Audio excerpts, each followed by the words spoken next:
अस्सलामुअलैकुम दोस्तों। जब दुनिया के सबसे पावरफुल मुल्क का लीडर किसी कौम को धमकी देता है या तो न्यूक्लियर प्रोग्राम छोड़ दो या बॉम्बिंग के लिए तैयार हो जाओ, तो ये नेगोशिएशंस नहीं, एक नया कॉलोनियल नैरेटिव होता है। डोनाल्ड ट्रंप ने कहा है कि वो ईरान के सुप्रीम लीडर को लेटर लिख चुका है। उसका कहना है कि ईरान वल्नरेबल फील करता है और उनका एम है कि ईरान को नेगोशिएशन करने पर मजबूर करना। मगर सवाल ये उठता है, क्या ये नेगोशिएशन है या एक डिप्लोमेटिक ब्लैकमेल? क्या आप किसी मुल्क को बॉम्ब करने की धमकी देकर उसे फेयर डील करना एक्सपेक्ट कर सकते हो, वो भी जब बात ईरान जैसे देश की आती है जो 1979 के रेवोल्यूशन के बाद से ही अमेरिका के सैंक्शंस का सामना कर रहा हो। ईरान का पोजीशन हमेशा क्लियर रहा, हम न्यूक्लियर वेपन्स के लिए एनरिचमेंट नहीं कर रहे, हमारा प्रोग्राम पीसफुल है, लेकिन आप हमें जिस तरह से मजबूर कर रहे हो तो हमें भी न्यूक्लियर वेपन्स बनाना पड़ेगा। और ईरान बनाता भी है, ये इसका राइट है। मैं ये इसलिए कह रहा हूँ, जब 2015 में JCPOA यानी the joint comprehensive plan of action, जिसे आमतौर पर ईरान न्यूक्लियर डील के नाम से जाना जाता है, ये साइन हुआ तो ईरान ने अपनी तरफ से पूरी जिम्मेदारी और ट्रांसपेरेंसी का मुजाहरा किया।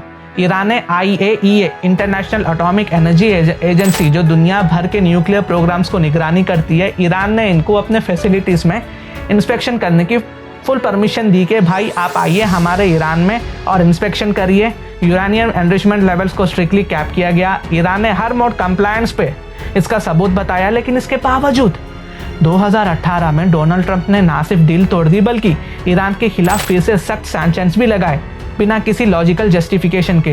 ये ना सिर्फ एक इंटरनेशनल एग्रीमेंट का खिलाफ वर्जी थी बल्कि ग्लोबल डिप्लोमेसी के लिए एक डेंजरस मूव बना। जब से ये सब शुरू हुआ है, आज भी ईरान के supreme leader ayatollah Ali Khamenei साहब ये कहते हैं, अगर US अपनी अप्रोच नहीं बदलता तो हम बात नहीं करेंगे। ये ईगो नहीं है दोस्तों, ये इज्जत और सोवेनिटी का मामला है। क्या हर मुल्क को अपनी डिग्निटी का हक नहीं? आप ही जान लो, आज वेस्ट के पास हजारों न्यूक्लियर वॉरहेड्स है। इजराइल, जिसे US का अनकंडीशनल सपोर्ट हासिल है, ओपनली न्यूक्लियर पावर रखता है, लेकिन कभी इंस्पेक्शन अलाउ नहीं किया गया, कभी बोला नहीं गया यहाँ पर IAEA आकर इंस्पेक्शन नहीं करता। लेकिन ईरान, जिसका न्यूक्लियर प्रोग्राम पीसफुल है, उस पर हर वक्त शक, सैंक्शंस, थ्रेट लगाए जाते हैं। क्यों? माना कि ईरान हिजबुल्लाह, हमास और इसको फुल सपोर्ट करता है, लेकिन USA भी डायरेक्टली और इनडायरेक्टली बहुत सारे टेरर ऑर्गेनाइजेशंस को सपोर्ट करता है, जैसे खालिस्तान मूवमेंट को हमारे भारत देश के खिलाफ, सीरिया के कुछ ग्रुप्स जो पहले पावर में नहीं थे, अमेरिका की टेरर लिस्ट में थी, आज उनको फंड कर पावर में लाया गया और उनका नाम टेरर लिस्ट में से हटा दिया गया। आप बेहतर जानते हैं मैं किसकी बात कर रहा हूँ। वॉशिंग मशीन में डालकर निरमा सर से पूरा बैकग्राउंड वाइट कर दिया गया। फ़लस्तीन के वेस्ट बैंक में जो फ़लस्तीनियंस रहते हैं, वहाँ इजरायली सेटलर जाकर वहाँ उनकी ज़मीन को छीन लेते हैं और ये सेटलर्स मिलिशिया को इनडायरेक्टली बिलियंस ऑफ डॉलर्स का एड मिलता है अमेरिका से। कौन देता है? ये एपैक। और एपैक क्या है मैं आगे बोलूँगा। क्या ये इंसाफ है? क्या ये जस्टिफिकेशन है? आज ईरान पर प्रेशर है, कल ये प्रेशर किसी और पर होगा। और अगर आप समझते हैं कि हिंदुस्तान इस गेम से सेव है, तो आप अमेरिका की जियो स्ट्रैटेजी मैनुअल को नहीं समझ रहे। अमेरिका किसी को दोस्त नहीं मानता, सिर्फ टेम्पोररी एसेट मानता है। आज पाकिस्तान को वेपनाइज किया जा रहा है, बिलियंस ऑफ डॉलर्स एड दिया जा रहा है, कल को उसे इंडिया के खिलाफ प्रॉक्सी टूल के तौर पर भी यूज़ किया जा सकता है। क्यों? क्योंकि अगर ईरान फोल्ड करता है, ईरान का तख्ता पलट होता है या ईरान बर्बाद होता है, तो अगली लाइन में चाइना और इंडिया का नंबर आता है। लॉजिक सिंपल है। जो मुल्क खुद पर खड़ा होता है, इंडिपेंडेंट फॉरेन पॉलिसी रखता है, जो इजराइल को गाज़ा पर सपोर्ट नहीं करता, जो रशिया या ईरान से टाइज बनाता है, संबंध रिलेशंस अच्छा करता है, उस पर democracy, human rights, religious freedom का नाम पर प्रेशर डाला जाता है।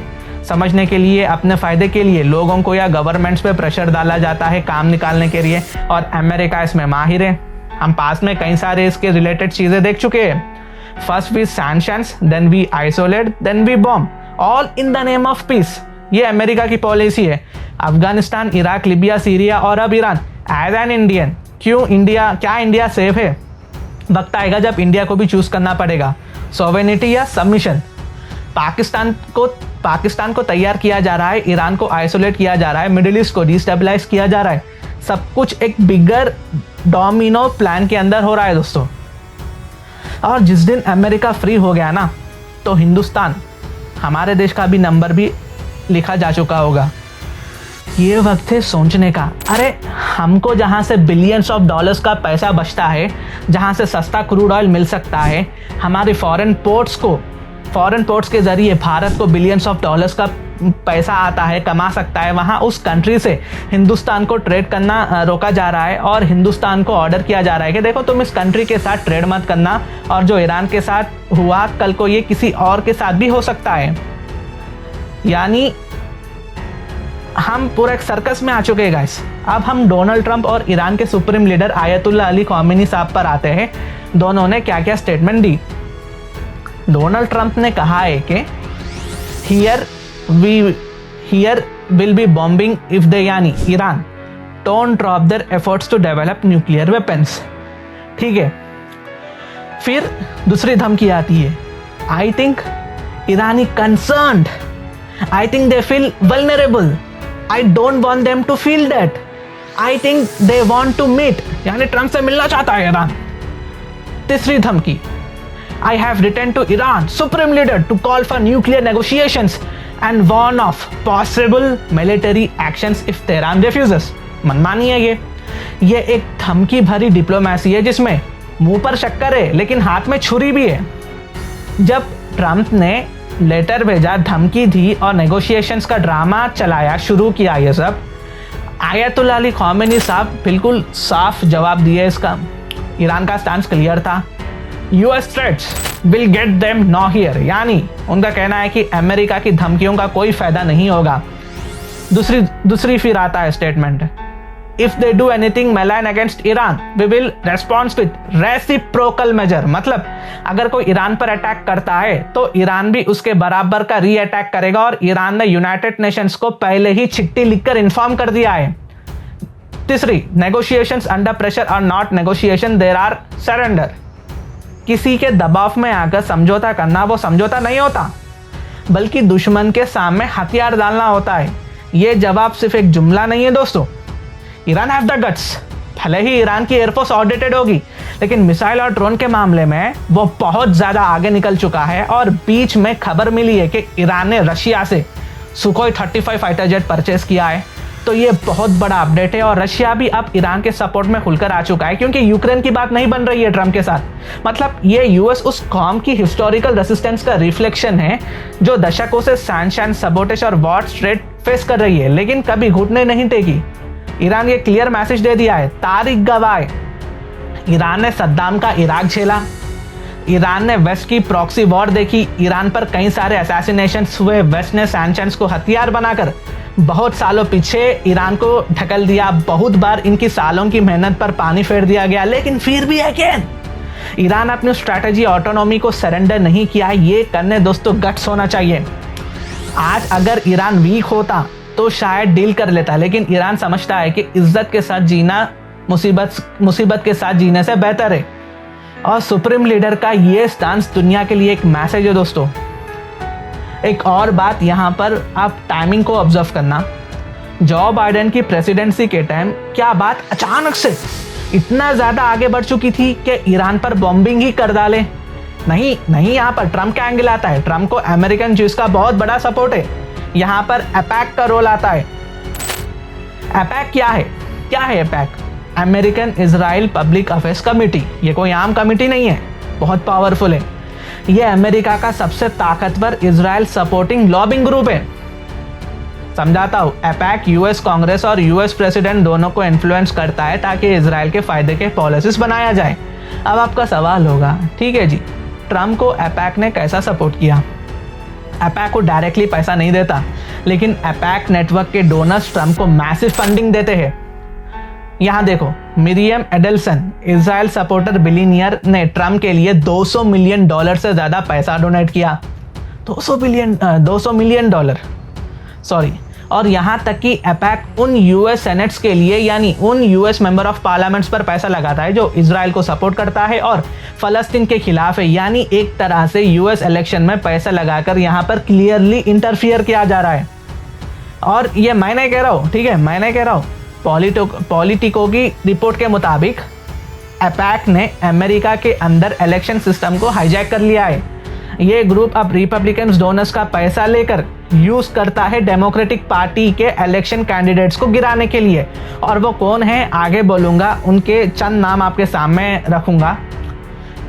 एपैक ने सिर्फ 2024 में डेमोक्रेटिक प्राइमरीज में 19.9 मिलियन उड़ा दिए ताकि प्रो इजराइल कैंडिडेट्स को जिता सके। ये बात ध्यान से सुनना, चाहे वो रिपब्लिकन हो या डेमोक्रेट्स, एपैक का टारगेट प्रो इजराइल कैंडिडेट ही होता है। जो कैंडिडेट इजराइल को सपोर्ट करता है उस पर ये हंदा पैसा लगाते हैं प्रो फलस्तीन कैंडिडेट्स को हराने के लिए, ताकि प्रो इजराइल कैंडिडेट पावर में रह सके अमेरिका में। जी हाँ, American Israel public affairs committee अपना इन्फ्लुएंस सिर्फ एक जगह नहीं बल्कि अमेरिका की तीनों मेजर पॉलिटिकल लेवल्स पर दिखाता है। ठीक है, हाउस ऑफ रिप्रेजेंटेटिव और सेनेट यानी यूएस की लोकसभा और राज्यसभा दोनों में इजराइल सपोर्टिंग लॉ मेकर्स को ऊपर लाने में पैसा इन्वेस्ट करता है ये एपैक। ट्रम्प को भी एपैक लिंक्ड डोनर्स ने कैंपेन फंडिंग दिया और उसके बाद उनकी ईरान के खिलाफ एग्रेसिव पॉलिसी भी हमें देखने को मिली। देखो आप, वॉशिंगटन डीसी में एपैक एक पावरफुल लॉबिंग ग्रुप है जो व्हाइट हाउस, कांग्रेस और स्टेट डिपार्टमेंट पर फॉरेन पॉलिसी बनाने में एफर्ट डालता है, स्पेशली इजराइल और ईरान के मुद्दों पर। ऐसे लॉ मेकर्स को पावर में लाना जो इजराइल को अनकंडीशनल सपोर्ट देते हैं, चाहे वो किसी भी पार्टी के ही हो। इजराइल हमें अक्सर सुनने को मिलता है कि यूनाइटेड स्टेट्स इजराइल को अनकंडीशनल सपोर्ट देता है, तो अनकंडीशनल सपोर्ट देने का रीज़न ही यही है भाई, एमपीसी इनके है, प्रो इजराइल है। यहाँ तक कि जमाल बोमेन और कोरी बुश जैसे कैंडिडेट्स जो फलस्तीनियन राइट्स के सपोर्ट में हैं, उनके खिलाफ एपैक ने सबसे ज़्यादा पैसा बहाया हराने के लिए। और आप कोरी बुश का ट्वीट देख सकते हैं, इन्होंने ओपनली एपैक को क्रिटिसाइज किया कि कैसे ये यूएस इलेक्शन में इंटरफियर करता है हराने के लिए। आपको लगता है कि ये सब अमेरिका कर रहा है? नहीं, अमेरिका या अमेरिकन प्रेसिडेंट सिर्फ एक पपिट है, मजबूर है। जो पपिट शो हो रहा है अभी मिडिल ईस्ट में, उसकी डोर तेल अवीव के हाथ में है। ठीक है, ये सब तेल अवीव में ही चल रहा है। आगे क्या क्या करना चाहिए, ट्रंप ने एपैक के कहने पर क्या किया, ईरान न्यूक्लियर डील तोड़ दिया, ईरान पर न्यू सैंक्शंस लगाए गए, ईरान पर प्रेशर पॉलिसी बनाया गया और इजराइल की हर डिमांड पूरी की, जैसे यरूशलेम को इजराइल का कैपिटल बनाना।